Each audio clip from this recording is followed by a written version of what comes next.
Une chose est à peu près sûre aujourd'hui, c'est que la société dans laquelle nous vivons est psychotoxique, c'est-à-dire qu'elle contamine nos âmes, qu'elle contamine nos façons de penser, de ressentir, et que ça ne se fait pas dans le bon sens.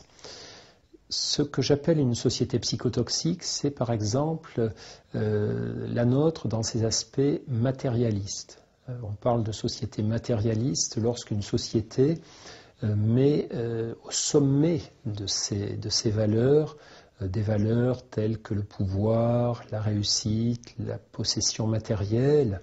Ce sont des valeurs qui existent dans toutes les sociétés, qui sont nécessaires à toute société. Il faut un peu de matérialisme pour faire des découvertes médicales ou technologiques, c'est évident. Mais lorsqu'elles passent du rang d'outils au rang de Dieu, au rang de valeur suprême, comme c'est le cas chez nous, alors ça pose de nombreux problèmes.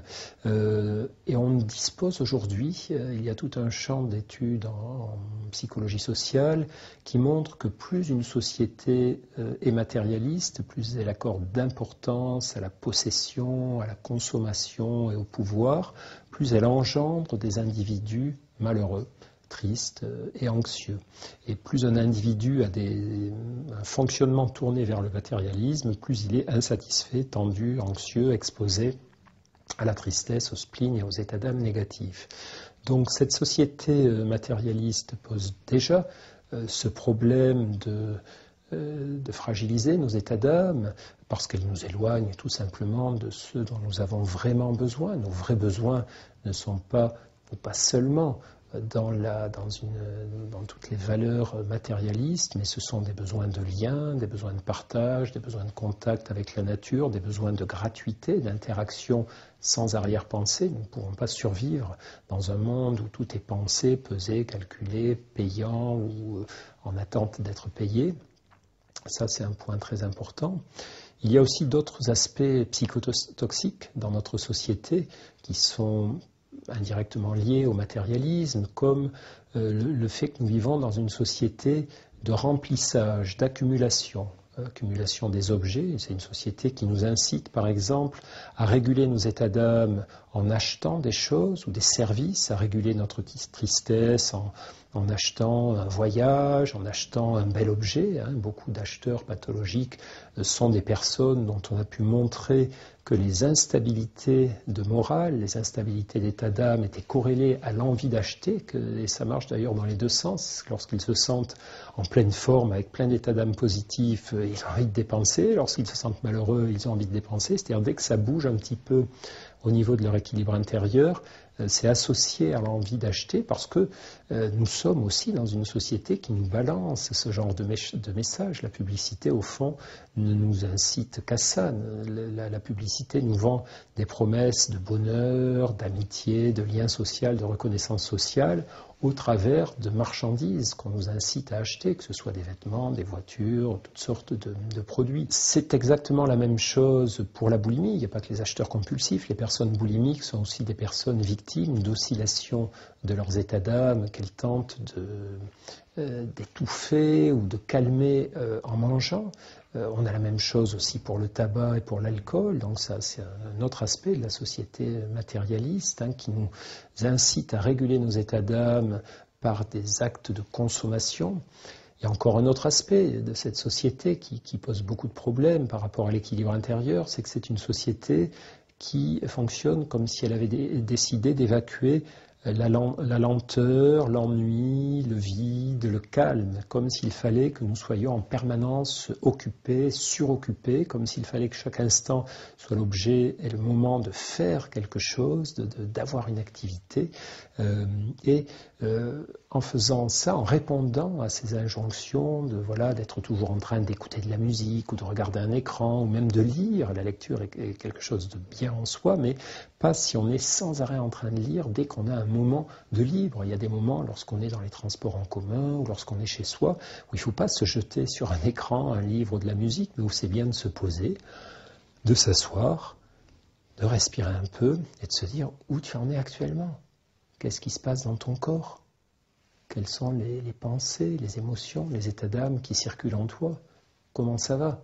Si on est sans arrêt arraché à soi-même par des distractions, par tout un tas de sollicitations de l'environnement, eh bien, nous ne pourrons jamais cultiver notre intériorité. Ce travail sur l'intériorité est particulièrement important. C'est l'équivalent pour notre cerveau, pour notre mental, de l'accordage d'un instrument par les musiciens. Les musiciens doivent régulièrement prendre un peu de temps, non pas pour jouer, mais pour accorder leur instrument, pour en prendre soin. C'est pareil pour nous, par rapport à notre esprit, par rapport à nos âmes, notre cerveau, nous devons prendre du temps pour voir un petit peu comment il va, si ses besoins sont satisfaits. Et pour ça, il faut arrêter de faire des choses, comme nous y pousse notre société inlassablement, juste pour se sentir exister. Il y a une sorte de paradoxe pour certaines personnes, notamment les gens qui sont accros de l'info, qui passent beaucoup de temps devant le journal télévisé, les nouvelles, etc. C'est finalement d'être intoxiqué par une vision très sombre et très angoissante de la manière dont notre monde fonctionne. Puisque c'est vrai que c'est comme ça que marchent les informations. On signale ce qui ne va pas plutôt que ce qui va. Au fond, c'est la fonction de l'anxiété. Notre cerveau, les parties de notre cerveau qui sont en charge de l'anxiété font juste leur boulot. Le boulot de l'anxiété, c'est de nous signaler les dangers. Et c'est plus important pour notre survie de savoir repérer les dangers que de savoir repérer les bonnes choses, paradoxalement. D'abord survivre et après profiter. Le problème, c'est que si nous sommes dans une logique de surconsommation d'informations angoissantes, comme par exemple la surconsommation de mauvaises nouvelles lors des journaux télévisés, des bulletins d'information, etc., eh bien nous augmentons notre anxiété. Nous augmentons notre anxiété parce que nous sommes face au pire cocktail qui soit. D'une part, des grosses mauvaises nouvelles, très grosses même, pour qu'on en parle à la télé, à la radio, dans les journaux. Et d'autre part, un sentiment d'impuissance à les changer, à agir sur elles. Si j'ai des problèmes sur lesquels je peux agir, mon anxiété est moins forte que si je suis confronté à des problèmes face auxquels je ne peux rien faire. Donc, ce type de société, là encore, dans lequel nous vivons, a ses vertus. C'est important d'être au courant de ce qui va mal autour de nous, ça peut nous motiver quand même à fonctionner différemment, mais elle a aussi ses vices, qui est d'augmenter très nettement notre anxiété et finalement au bout d'un moment de nous donner l'impression que le bonheur est quelque chose soit de dérisoire, qui n'enlèvera rien au malheur du monde, qui ne sert pas à grand-chose finalement, soit d'égoïste ou d'inconscient. Comment peut-on être heureux dans le monde tel qu'il est, tel que ce monde qui nous entoure? Et en réalité, c'est évidemment tout l'inverse. Le bonheur est important justement parce que le monde est compliqué, n'est pas toujours juste, n'est pas toujours cohérent, n'est pas toujours rassurant, il est violent, il est imprévisible. Et c'est bien pour toutes ces raisons que nous avons besoin d'être aussi heureux que possible lorsque c'est possible, parce que ce bonheur-là, loin de nous rendre inconscients, nous donne des forces pour retourner ensuite vers l'adversité.